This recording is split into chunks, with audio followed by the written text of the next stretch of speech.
Michael Jackson didn't become a legend overnight. And he didn't fall overnight either. There was a moment, not a concert, not a scandal, not a trial, but a quiet turning point when fame stopped being a dream and started becoming a cage. In the early 1990s, Michael Jackson was untouchable. He wasn't just the biggest pop star on the planet. He was larger than any celebrity who had ever existed before him. Every move he made became global news. Every silence became a headline. Every rumor became truth before he could deny it. But behind the sold-out stadiums and perfect choreography, Michael was already losing control of his own life. For the first time, the spotlight no longer followed his music. It followed him. Where he slept, who he trusted, what he feared. The same fame that once protected him was now slowly turning against him. Michael had grown up inside studios, rehearsal rooms, and tour buses. He never experienced a normal childhood. And as an adult, he tried to build one in private. But the world wouldn't allow it. In 1993, something shifted. Not in the charts. Not in ticket sales. But in how the media spoke about him. The headlines changed tone. The jokes became cruel. The curiosity became obsession. And for the first time, Michael Jackson wasn't being watched because people loved him. He was being watched because people wanted to see him break. This was the beginning of his darkest period. A time when every appearance felt forced. Every smile felt heavier. And every step felt like it was being judged by millions. What most people don't realize is this. Michael didn't collapse under pressure. He endured it silently. And the cost of that endurance would follow him for the rest of his life. This is the story of the moment when Michael Jackson's life stopped being his own. And why the world never saw him the same way again. After that turning point, Michael Jackson's world began to shrink. Not physically, he was still traveling, still performing, still appearing in public. But emotionally, trust became rare. Privacy disappeared completely. And the pressure of being Michael Jackson became heavier than ever before. The media no longer treated him as an artist. They treated him as a mystery to be solved or exposed. Every detail of his appearance was dissected. His voice, his face, his silence. Instead of asking how someone survives that level of fame, the world asked a darker question. What's wrong with him? And once that question entered the conversation, everything changed. Paparazzi followed him relentlessly. Cameras waited outside his homes. Speculation replaced facts. Michael learned a painful lesson. The louder he stayed silent, the louder the world spoke for him. Behind closed doors, the stress took a toll. Sleep became difficult. Anxiety became constant. The calm he once found in music was no longer enough. Doctors were brought in to help him rest. To help him recover. To help him function. At first, it felt like relief. But relief slowly turned into reliance. Michael was still expected to perform at the highest level imaginable.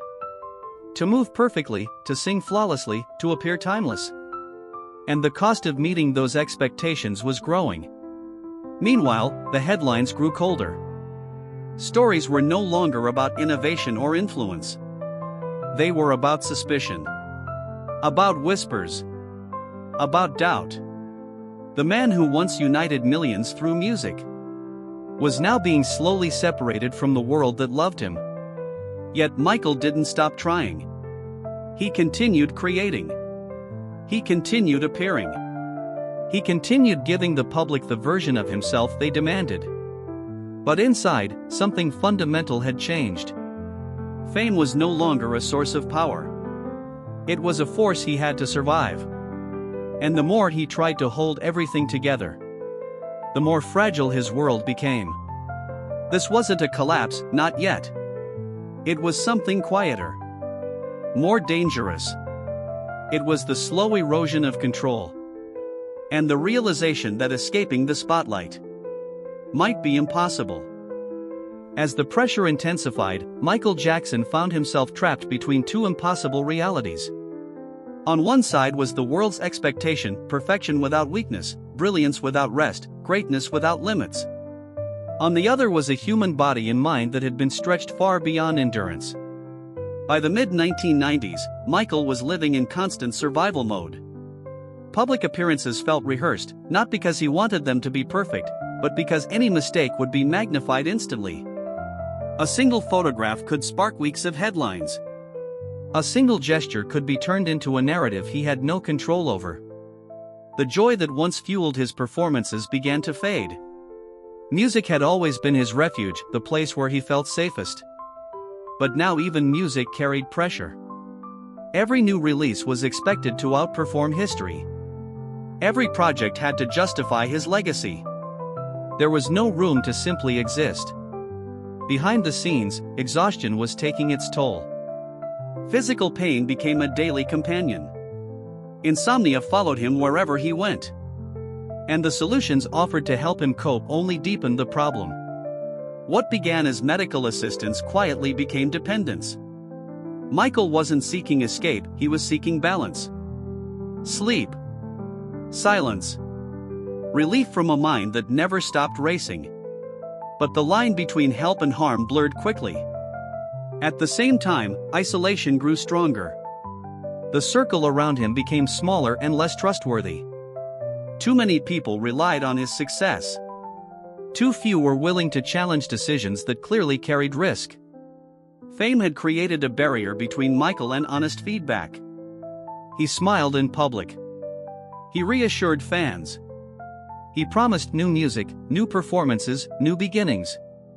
Yet privately, fear had become constant. Fear of being misunderstood. Fear of losing control completely. Fear that no matter what he did, the story had already been written for him. This period wasn't marked by one dramatic collapse or public breakdown. It was marked by something far more dangerous: endurance without recovery. Michael kept going when most people would have stopped. He carried expectations no human being should ever bear. And each year, the weight grew heavier. By the time the world began to sense that something was wrong, Michael Jackson was already running on empty. And the moment when everything would finally catch up to him was closer than anyone realized. By the late 2000s, Michael Jackson knew something had to change. Years of pressure, isolation, and survival had drained him physically and emotionally. But one thing remained untouched: his desire to be remembered for who he truly was. Not the headlines. Not the rumors. Not the speculation. The music. The art. The magic. This is why the announcement of this it mattered so much. To the public, it looked like a triumphant return. 50 sold-out shows in London. A global comeback.